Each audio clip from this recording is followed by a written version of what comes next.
저는 30대 사회인이자 기혼 여성이에요. 30대 초반 막 결혼에 꼴이 난 새댁이었던 당시에 저에게는 어릴 적부터 품어온 꿈이 하나 있어요. 그 꿈은 바로 동시통역가였죠. 제가 동시통역가라는 꿈을 품게 된 이유는 제 홀아버지의 소망과 관련이 있어요. 너무 가난했던 탓에 평생을 해외는커녕 제주도도 한번 못 가본 친정아버지는 저만큼은 가난의 그림자 속에서 살지 않기를 바라셨어요. 외국도 종종 다니면서 그렇게 살기를 바라셨죠. 그런 친정아버지는 저에게만큼은 어려운 집안 사정을 느끼지 못할 정도로 아낌없이 베풀며 공부를 지원했고, 저는 친정아버지의 서러움을 저의 삶을 통해서 대신 갚기 위해 동시통역가를 꿈꾸게 되었죠. 동시통역가란 직업은 활동을 유지하면서도 해외에 나갈 수 있는 기회가 자주 있으니까요. 하지만 그 꿈은 결코 쉬운 길이 아니더라고요. 생각해보면 당연해요. 한국어와 외국어, 최소한 두 개 국어를 원어민처럼 자유자재로 구사할 수 있어야만 가능한 직업이었거든요. 격식을 차려야 하는 자리에서의 통역 같은 경우에는 원어민보다 외국어를 훨씬 깊이 이해하고 있어야 하기도 하고요. 특히나 저는 3개 국어를 동시에 구사하는 동시통역가를 목표로 삼았기에 더더욱 험난한 길이었어요. 한국어, 영어, 그리고 독일어, 이렇게 세 언어였죠. 그만큼 어려운 길이었기에 늘 최선을 다해 공부했음에도 불구하고 동시통역 자격증 시험에 낙방하기가 일쑤였습니다. 그럼에도 제가 동시통역가라는 꿈을 포기하지 않을 수 있었고, 어려운 시험을 준비하는 와중에 결혼에까지 꼴이 날 수 있었던 이유는 전적으로 남편의 약속과 프로포즈 덕분이었어요. 있잖아 자기야, 남자가 와이프 뒷바라지 하면서 산다고 그러면 사람들이 욕할까? 어딜 가든 꼬인 사람들은 있는 법이니까. 왜 그런 사람들이 있잖아. 부부가 자기들끼리 좋고 괜찮다는데 옆에서 괜히 배나라 감나라 하는 오지랖들. 그렇구나. 어때? 자기는 괜찮겠어? 어? 글쎄, 무슨 얘기를 하는지를 모르겠는데. 결혼하자고? 자기가 동시통역가의 꿈을 이루는 날까지 내가 남편으로서 뒷바라지 다 해줄게. 약속해. 그러니까 나랑 결혼해주라. 일단 앞에 얘기 마무리부터 하면 대답해줄게. 당신이 와이프 뒷바라지나 하는 남편이라고 손가락질 받을까봐 걱정돼? 그 걱정을 안고서도 결혼하고 뒷바라지도 해주겠다는 거야? 그렇다면 좀 감동인데? 좀 많이. 아니, 난 오히려 자기가 욕먹을까봐 걱정되는 건데. 욕을? 내가 왜? 아닌 사람들도 있지만 편견 가진 사람들이 많이들 그러잖아. 뒷바라지는 부인이 남편한테 해줘야 하는 거다. 뭐 그런 편견을 가진 사람 대부분이 자기가 말한 오지랖 많은 사람들이고. 뭐야, 내 걱정이었어? 남편한테 부인 시험 뒷바라지나 시키는 몹쓸 여자라는 욕이라도 먹을까 싶어서? 당연하지. 내가 내 걱정을 뭐하러 하냐? 나는 자기랑 함께 있으면 세상 아무것도 무서울 것도 없는데? 나도 마찬가지라고. 당신이랑 함께 있으면 아무것도 무서울 거 없어. 당신이 힘이 되어주면 시험도 합격할 수 있을 것 같고. 그래서 말인데, 나랑 결혼하자. 내가 꼭 자격증 시험도 합격하고 성공해서 당신 호강시켜줄게. 그렇게 저와 남편은 결혼 준비를 시작했어요. 저희는 둘이 함께라면 아무 걱정도 없을 만큼 행복할 줄 알았죠. 남편은 저의 동시통역가 시험을 뒷바라지하기로 약속했고, 저는 그런 남편을 평생 지켜주기로 약속했으니까요. 그때 저희는 진짜 이 세상에 무서울 것 따위는 전혀 없다고 생각했어요. 하지만 아니더라고요. 주변 모든 사람들이 축복하는 저희 부부의 결혼에 오직 단 한 사람만이 고가운 시선을 보냈죠. 그 사람은 앞으로 계속 문제가 될 시모였어요. 천성이 검소하고 반듯한 남편과는 다르게 부자 갑질이 일상인데다 심성이 베베 꼬이기까지 한 시모는 결혼을 준비하던 때부터 저를 못마땅하게 여긴 유일한 사람이었어요. 그 이유는 다름 아닌 혼수 때문이었죠. 솔직히 제가 혼수를 부족하게라도 해갔으면 최소한 억울하진 않겠어요. 친정아버지는 가난할지언정 딸인 저에게만큼은 아낌없이 베푸는 분이라고 했잖아요. 혼수도 마찬가지였어요. 친정아버지가 아끼고 아껴가며 모은 적금을 탈탈 털어 마련한 돈으로 격식에 어긋나지 않을 만큼의 혼수는 다 마련했단 말이에요. 시댁 친척 어른들도 저희 친정아버지가 마련한 혼수에 대단히 만족했고요. 만족을 넘어서 친정아버지에게 감사의 인사를 할 정도였습니다. 그러나 시모만큼은 혼수에 만족하지 않았고 당연히 불만도 아주 컸죠. 시모가 내놓으라고 요구했던 혼수 금액 최소 1억 5천만 원을 맞춰주지 못했으니까요. 나 원참 1억 5천만 원이 말처럼 쉬운 돈도 아니고 가뜩이나 베베 꼬인 시모인데 혼수에 대한 불만을 품은 채로 결혼까지 시켰으니 저의 결혼 생활이 오죽이나 험난했을까요? 시작부터 만만치 않았죠. 저를 향한 시모의 타박은 입만 열면 기승전 돈이었어요. 언제나 돈으로 시작해서 돈으로 끝나는 셈이었죠. 당시 큰 식당을 경영하고 있던 시모는 지역에서 어깨 떵떵거리며 산다는 말도 심심찮게 들리는 부자였고, 가난한 데다 혼수까지 못마땅하게 해온 며느리인 저를 향한 타박과 유세가 정말 대단했어요. 매번 이런 식이었죠. 너 아직도 공부 같은 거 한다면서 동시통역가인지 뭔지 아무튼 그딴 거 다 쓸데없다. 아닌 말로 여자가 배워서 어디다 쓴다니? 예로부터 암탉의 울음소리가 담장을 넘어가면 집안이 망하는 법이야. 글쎄요. 제가 동시통역가가 되는 게 집안이 망하는 길은 아닌 것 같은데요. 없는 처지면 자식 교육에라도 힘쓰던가. 사돈은 딸 자식을 어떻게 가르친 거야 대체? 너 지금 그게 무슨 시어머니한테 버릇없이 따박따박 말대꾸나 해대냐는 말이다. 그건 어머님이 먼저 저 앞에 두고 암탉이네 어쩌네 험담을 하니까 그런 거죠. 아이 시끄럽고 쓰잘데기 없는 동시통역가 공부니 뭐니 그딴 거 당장에 때려치우고 남의 집 식모살이라도 하거라. 당장 이혼당하기 싫으면 식모살이를 해서라도 결혼할 때 못다 채워놓은 혼수를 마저 채워놓으라는 얘기야. 진심으로요? 세상에 혼수를 1억 5천씩이나 해오는 사람이 얼마나 된다고요?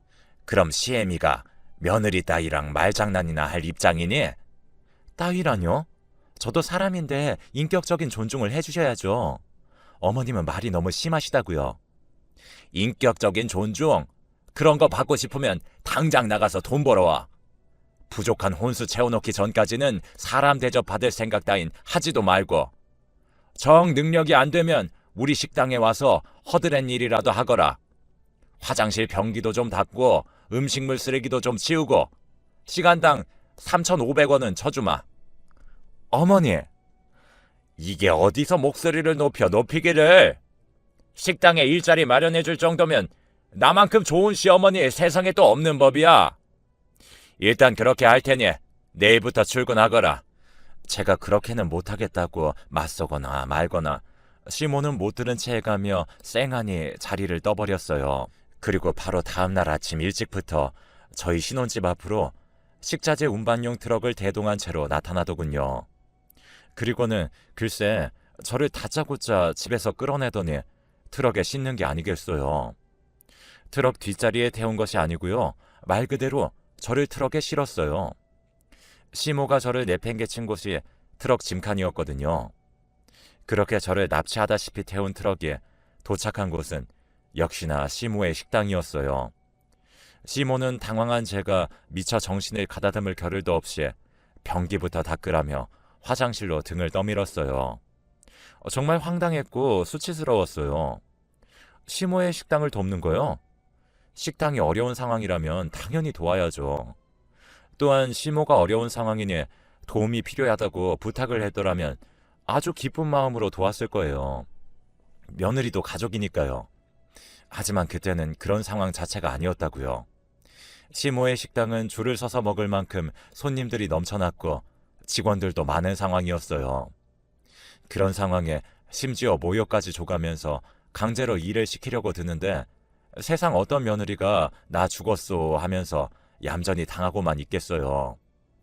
그래서 그날은 일단 남편에게 문자를 보냈어요. 시모한테 억지로 끌려와서 모욕을 당하고 있으니 빨리 나를 데리러 와달라고요. 다행히 금세 도착한 남편이 저에게서 시모를 떼어놓은 덕분에 첫날의 수모는 일단락 지어졌지만 그 후로부터 한동안 비슷한 실랑이가 이어졌어요. 시모는 매일 새벽같이 식자재 트럭을 대동해 신혼집에 들이닥쳤어요. 그때마다 저는 남편과 미리 말을 맞춘 대로 문을 열어주지 않는다거나 시모가 신혼집에 도착하기 전에 도서관에 도착해 동시통역과 자격증 시험을 위한 공부를 시작한다거나 하는 식으로 대응했어요. 그럼에도 시모의 식당 허드렛일 타령은 그치지 않았고 저는 어쩔 수 없이 시모에게 맞서기를 다짐했습니다. 시모가 저를 타박하는 이유는 욕심을 채우지 못한 혼수 때문이었기에 더더욱 참아서는 안 된다는 생각이 들었거든요. 혼수를 트집 잡아 저에게 모욕을 준다는 것은 어려운 경제 상황 속에서도 불구하고 정성과 격식을 모두 갖추어 혼수를 마련한 친정아버지를 업신여긴다는 것과 같은 말이거든요. 실제로 시모의 입에서 못난 애비, 가난한 애비 따위의 말들이 심심찮게 나오기도 했고요. 앞으로 아침마다 신혼집에 저 잡으러 오지 마세요. 뭐? 식당이 어려워서 어쩔 수 없이 도움이 필요하다고 부탁을 한다면 당연히 기쁘게 도왔겠죠. 근데 그런 거 아니잖아요. 그냥 제가 싫고 미워서 괴롭히기나 하고 싶으셔서 허드렛 일을 시키려는 거잖아요. 너 말 참 무섭게 하는 재주가 있구나. 누가 들으면 내가 아주 몹쓸 시엠인 줄 알겠어. 말을 무섭게 하는 재주가 아니라 현실이 그렇잖아요. 어머님 생각에도 그렇잖아요. 근데 전 그런 거 싫거든요. 참을 수도 없고 참아서도 안 되는 일이거든요.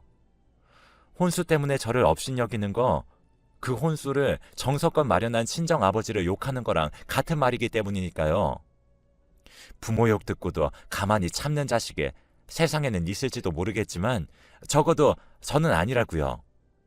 그러니까 앞으로 아침마다 신혼집에 저 잡으러 오지 마세요. 억지로 잡혀가서 하는 강제노동 안 합니다. 혼수 트집 잡아서 험한 말 쏘아붙이는 일도 그만하시고 저의 꿈도 무시하지 마세요. 네가 이제는 정신줄을 놓아버렸구나. 가난하고 무능한 애비 밑에서 못 배우며 자란 티를 내도 유분수제. 이게 어디서 이래라 저래라야. 그런 험한 말로 제 친정아버지를 업신여겨봤자 결국에는 어머님 얼굴에 똥칠을 하는 꼴밖에 안 될 거예요. 말은 그 사람의 인격을 나타내는 거울이니까요. 혼수도 보잘것없이 한 거지 집안 주제. 너는 뭐가 그렇게 떳떳하다니? 혼수 못마땅하게 여기는 사람은 어머님 혼자인 걸로 아는데요. 다른 시댁 친척들은 다들 만족했어요. 고맙다는 인사를 친정아버지에게 전하기도 했고요. 진심으로다가요. 이것이 식당 일이 그렇게 고깝고 하기 싫으면 차라리 시댁에 들어와 살면서 시집살이나 해. 내가 아주 하루 세 끼를 12첩 반상으로 받아먹고 하루 3번 대청소를 돌리려니까는 정 그것도 싫으면 차라리 이혼해. 멀쩡한 내 아들 팔자 망치지 말고. 이혼을 제가 왜요? 어머님이 절 마음에 들어 하지 않으면 저희 부부가 이혼을 해야 하는 건가요? 너 싫어. 나는 거지 같은 너 싫다고. 우리 아들도 너 싫어해. 그때 제 연락을 미리 받은 남편이 도착했어요. 저에게 악다구니를 치는 모습을 남편에게 들켜버린 시모는 순간 사색이 되었고 남편은 짧은 한숨을 축 떨구고는 시모를 향해 한마디를 남기며 저를 데리고 자리를 떴죠. 적당히 좀 해. 아무리 내 엄마고 저 사람 시어머니라지만 해도 이건 너무 표독스럽잖아. 엄마가 아무리 그래봤자 난 저 사람 사랑하고 사랑하는 마음 변치 않을 거야. 내 말 무슨 뜻인지는 알겠어? 엄마가 며느리를 업신여기면 업신여길수록 아들인 나와의 사이도 자꾸만 멀어진다는 얘기야. 그러기 싫으면 정상적으로 좀 살자 제발. 그렇게 시모의 1차전을 승리로 가져온 저와 남편은 속이 후련한 심정이었어요. 결혼 직후부터 시모에게 당한 것들이 너무 많았으니까요. 덕분에 남편을 향한 저의 사랑은 더 깊어졌고요. 이 사람이라면 지옥불 속에서도 오직 내 편이겠구나 하는 생각으로 무척 든든했죠. 저를 향한 사랑이 지극했고 이는 남편도 마찬가지였어요. 저를 괴롭히기 위해 수시로 접근하는 시모에게 보란듯이 저의 시험 준비를 위한 뒷바라지를 더욱 헌신적으로 이어갔죠. 서로 의지해가며 어려움을 이겨내는 한편 시모와의 접촉을 최대한 줄이는 방향으로 시모와의 불화로부터 벗어나기 위해 노력했습니다. 그러자 시모가 자신의 꼬장이 더 이상 먹히지 않는다는 걸 깨달은 모양인지 한동안은 잠잠해졌어요. 이에 저와 남편은 한시름 놓을 수 있었죠. 하지만 한동안 잠잠하게 보내던 시모는 절치부심 끝에 하나의 수작질을 떠올린 모양이었습니다. 저의 길을 꺾어 놓은 다음에 시모 마음대로 저를 휘두르기 위한 수작들이었죠. 그 수작질의 시작은 그동안 잘못을 사과할 테니 시댁에 혼자 오라는 시모의 문자 한 통으로부터 시작되었어요. 시모에게서 뜬금없는 사과의 문자를 받은 저는 의문에 사로잡혔습니다. 시모가 반성을 했나 하는 의문이 아니라 이번엔 또 무슨 짓을 벌이려고 이러나 하는 의문이었죠. 그래서 일단 저는 시모의 문자에 따라 시댁을 혼자 찾아갔어요. 모르고 당할 바에야 차라리 미리 알아낸 다음에 대비책을 마련해 두자는 생각에서였죠. 물론 어떤 상황이 전개될지 모르니 남편한테 얘기하려 전화를 걸었는데 남편이 전화를 끊지 말고 켜두라고 하더군요. 시모와 저의 대화를 들을 수 있도록요. 시모는 제가 미처 무슨 일인지를 묻기도 전에 대뜸 한다는 말이 다름이 아니라 요즘 우리가 많이 소원했잖니. 명색이 며느리와 시댁 사이인데 오며 가며 교류도 뜸했고 그래서 그런가 네 손이 시누이가 너를 많이 보고 싶어 하더라. 그래서 불렀단다. 시누이분이요? 친척인가요? 친척은 무슨 네 남편의 친누나야. 남편 외동아들이잖아요. 보면 다 알게 되어 있어. 어디 갔니 해피야? 네가 보고 싶어 하던 손 아래 동서 왔단다. 그러자 쪼르르 나타나 시모의 품에 안기는 치와와 한 마리가 나왔어요. 네, 맞아요. 강아지요. 시모가 저에게 손이 시누이라고 소개한 대상은 해피라는 이름의 애완견이었어요. 기가 막히고 코가 막힐 노릇이었죠. 지금 진심으로 하는 말인가요? 뭘 당황하고 그런다니? 내가 얘를 아기 때부터 벌써 5년째 가족으로 키우고 있어요. 강아지 나이 5년이라면 사람 나이로는 36살쯤 되는 법이니 네 남편에게는 친누나가 되는 셈이고 너한테는 손이 시누가 맞잖아. 와, 아무리 그래도 어떡해. 여기서 잠깐 말씀드리자면 저는 애완견도 애견인도 싫어하지 않아요. 각자의 가치관을 모두 존중하는 태도로 살아왔습니다. 문제는 애완견을 앞세운 시모의 극악무도한 행태였을 뿐이죠. 대체 어땠냐고요? 네가 하도 식당 일을 꺼려하길래 찾아낸 방법이야. 앞으로는 매 끼니 때마다 시댁에 들려서 시누이 밥상 차리거라. 밥상도 차릴 겸 때마다 산책도 시켜놓고 행여나 강아지라고 해서 만만하게 대할 생각은 꿈도 꾸지 말어. 분명히 말하지만 우리 해피는 너의 손이 시누만큼 서운한 없이 깍듯하게 모시거라. 너무 당황스럽고 기가 막힌 탓에 제가 미처 어떤 반응조차 보이지 못하는 사이에 이어지는 시모의 발언이 아주 가관이더군요. 왜? 싫으니? 식당 일도 고깝고 당연히 해야 되는 시누이 대접도 고깝니? 시댁에 그렇게 매사 고깝기만 하면 차라리 이혼을 하든가. 며느리 대하기가 이렇게 무서워서야. 정 안 되겠으면 결혼할 때 다 해오지 못한 혼수 삼아서 시누이 앞으로 똑 부러진 집이나 한 채 놓던가. 당연히 사람 사는 집이어야 한다. 제가 싫다면요? 애완견을 시누이랍시고 깍듯하게 모시고 살기도 싫고 시누이랍시고 사람 사는 집 한 채 떡하니 해주기 싫다면요? 그땐 어쩔 생각이신데요? 시누이가 허락하지 않으면 나 죽고 나서도 너희 부부에게는 유산 한 푼은 없을 줄 알아. 뭘 되게 착각하고 있는 모양인데요. 제가 언제 유산 얘기 한마디 입에 올린 적이나 있나요? 아니잖아요. 애초에 유산 같은 거 관심조차 없었으니까. 그럼 내 유산이라도 받지 않으면 내 아들은 어떻게 살려고? 누구네 친정처럼 평생 가난뱅이 신세로 만들 작정이라더냐? 입은 삐뚤어졌어도 말은 똑바로 해야죠. 지금 아들 걱정해서 이러는 거 아니잖아요. 며느리 기 꺾어 놓은 다음에 당신 마음대로 이리저리 휘두르려고 수작질 부리는 거잖아요. 뭐? 당신? 그래, 당신. 도저히 사람으로 생각해 줄 수가 없는데 그나마 나도 그쪽이랑 똑같은 수준 되기 싫어서 당신 정도로 봐주는 줄이나 알아요. 고맙게 생각하시라고요. 그리고 나도 분명히 말하는데 유산이랍시고 당신 그 더럽고 치사한 돈 받아서 팔자 고칠 생각 따위는 추워도 없어. 유산 운운하면 내가 굽신거릴 거라는 생각은 아주 큰 오산이라고. 난 누가 뭐래도 시험에 붙어서 반드시 내 힘으로 자수성가하고 당신 아들 호강시켜 주고야 말 테니까. 그러자 한참을 콧방귀나 픽픽 뀌어대던 시모가 거만하게 팔짱을 끼며 말을 이었어요. 안 되겠다. 너 시애미가 오늘 버르장머리가 뭔지 제대로 가르쳐주마. 당신 본인부터가 버르장머리 없으면서 누가 누구한테? 바로 그때 저에게 아주 든든한 지원군이 나타났어요. 저희 남편이었죠. 휴대전화를 통해 시모의 악다구니를 고스란히 전해들으면서 시댁으로 달려온 남편은 아무 말 없이 저를 꼭 끌어안아 주었습니다. 그리고는 저의 손을 붙잡고 시댁의 현관을 향해 걸음을 옮겼어요. 당황한 시모가 급히 남편의 앞을 막아섰지만 남편이 제 편이라는 사실은 달라지지 않았죠. 너 지금 이게 무슨 짓이니? 앞으로 엄마와 안 보고 살자 이거야? 이러지 않으면 내가 무슨 용기로 엄마 얼굴을 보면서 더 살아야 할까? 엄마가 앞으로 어떤 짓을 더 벌일지도 모르는데. 그러니까 애초에 내가 이 결혼 안 된다고 했잖아. 착각하지 말아요. 엄마도 가족이지만 이 사람도 나한테 가족이야. 지금처럼 어쩔 수 없이 둘 중 하나를 선택해야 하는 상황이라면 난 당연히 이 사람이고, 그놈의 혼수, 돈 욕심 때문에 며느리한테 칼춤이나 쳐대는 사람하고는 앞으로 마주치는 일 없었으면 좋겠는데. 그렇게 해줄 거죠?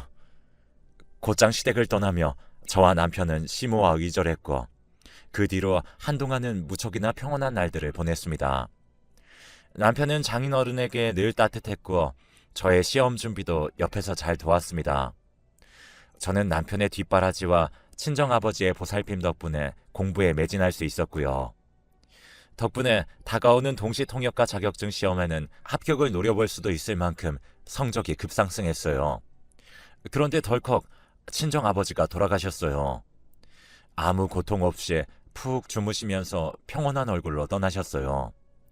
친정아버지가 평생을 올바르게 살아온 덕분에 장례식장은 첫날부터 인산인해를 이루었고, 어찌됐든 고통 없이 떠나셨으니 그래도 다행이라며 스스로 위로했지만 동시통역가의 꿈을 이루는 모습을 친정아버지에게 보여주지 못했다는 서름에 마음 가득했어요. 그런 저의 마음을 알고 있던 남편은 한시도 제 곁을 떠나지 않더군요. 최선을 다해 친정아버지의 장례를 모셨어요. 그런데 남편 덕분에 겨우 마음을 추스른 제 앞으로 불청객 하나가 불쑥 나타났어요. 그날은 조문객들이 가장 많았던 장례식 첫날, 수많은 조문객들이 지켜보는 가운데 제 앞으로 모습을 나타낸 사람은 바로 시모였어요. 시모를 마주한 순간 저는 불안에 휩싸였어요.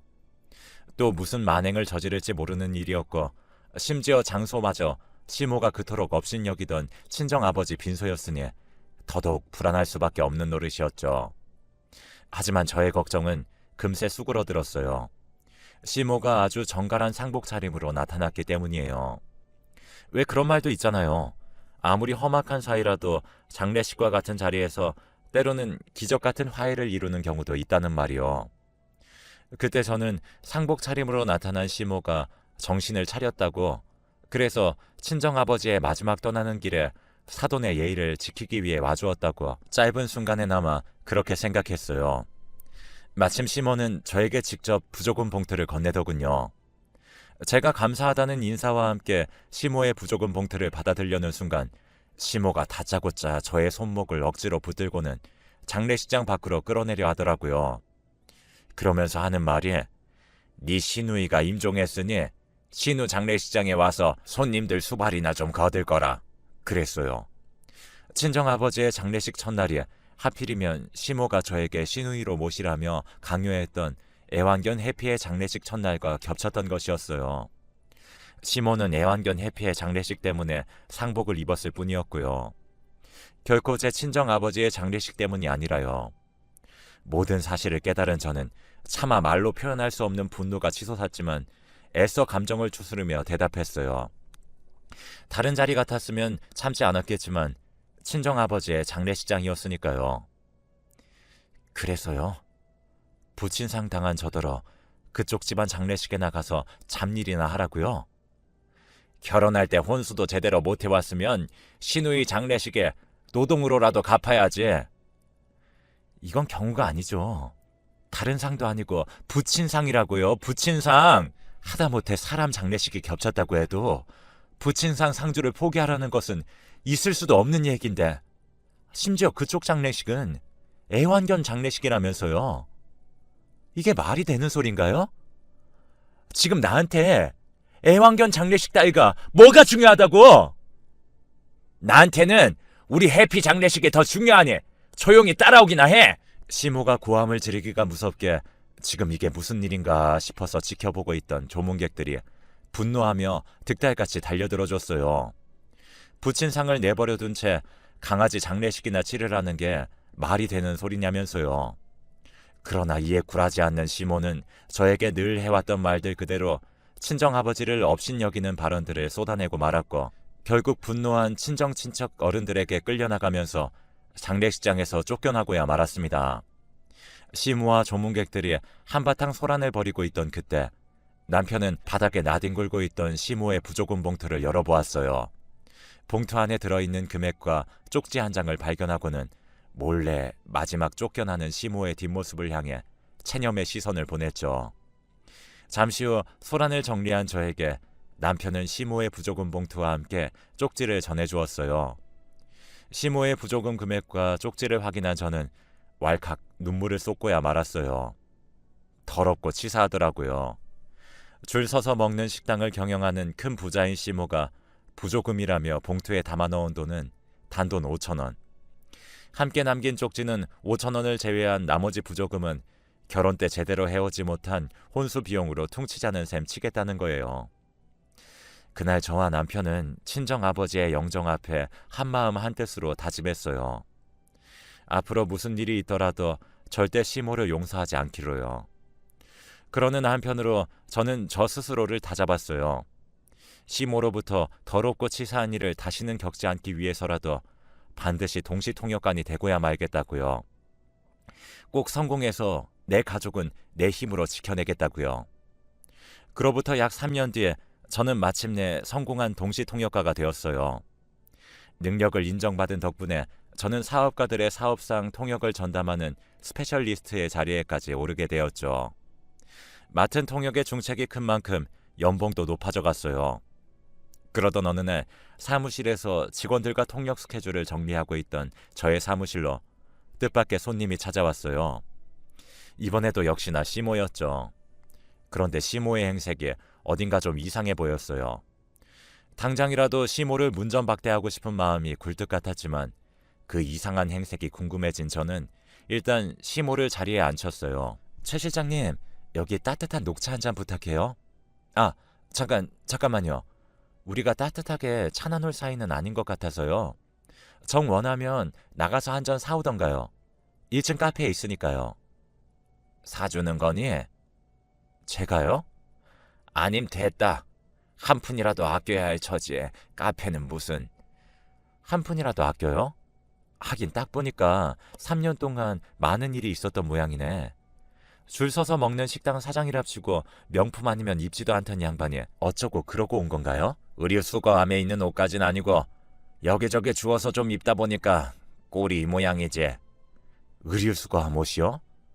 아니 그 많은 재산은 다 어쩌고. 그게 그러니까 말이다. 말끝을 흐리며 한참을 머뭇거리던 시모가 대뜸 한 번만 도와주렴. 딱 한 번이면 돼. 더 이상은 나도 염치가 없어서 바라지도 않는다. 다짜고짜 뭘 도와달라는 거죠? 식당 일이요? 아니면 애완견 밥상 차리는 일이요? 그 사이에 다른 애완견 들이셨나? 사기를 당했어. 식당까지 저당 잡혀가면서 투자를 좀 했는데 그게 사기였다더구나. 사기요? 이게 어떻게 된 일이냐면 시모의 말을 요약하자면 이랬어요. 시모에게는 외국 요식업 프랜차이즈 런칭 전문 컨설팅 업체가 접근했더라고요. 그 컨설팅 업체는 줄 서서 먹던 시모의 식당을 바탕으로 해외 프랜차이즈 사업 런칭을 제안했는데 사실은 그들 모두가 사기꾼이었던 거죠. 그런 줄은 까맣게 모르던 시모는 일반 부자에서 재벌 수준으로 신분 상승을 할 수 있겠다는 헛된 욕심에 빠져 식당부터 시작해 가진 모든 재산들을 저당 잡혀가면서까지 프랜차이즈 사업에 투자금으로 몽땅 밀어넣었던 거고요. 시모가 영어를 제대로 할 수 있었다면, 최소한 영어에 능통한 통역가의 도움을 받았더라면 충분히 맞고도 남을 만큼 허술하기 짝이 없는 사기라는 점이었어요.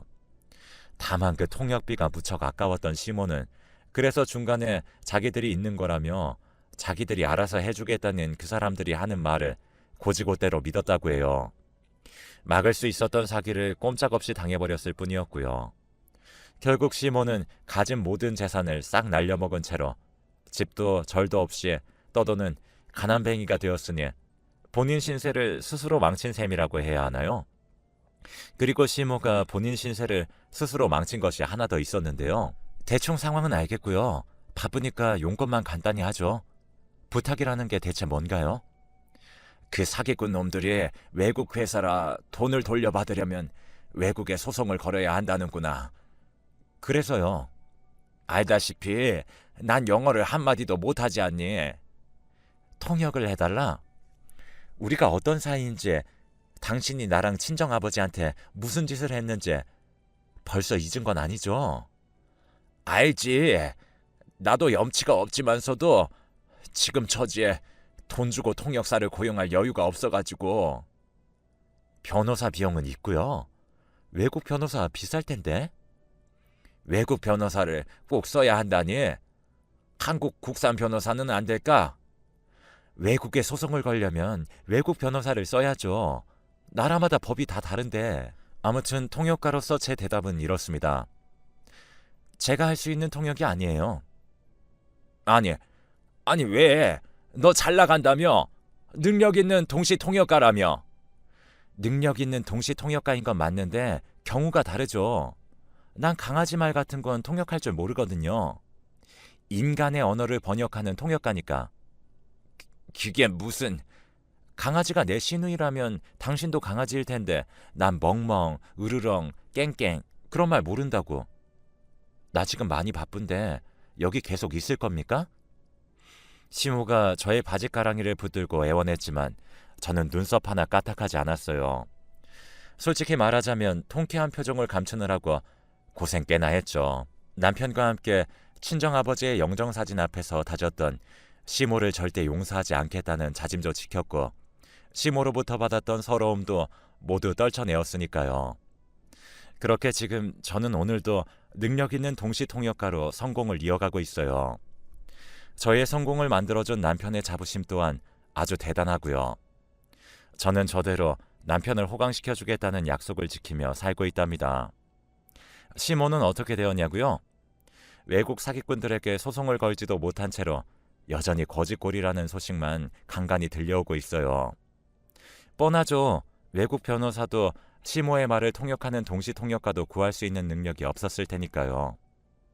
이래서 사람은 올바르게 살아야 한다니까요. 저도 항상 올바르게 살아가려고 노력하고 있습니다. 긴 이야기 들어주신 분들 감사합니다. 여러분의 곁에 좋은 사람들만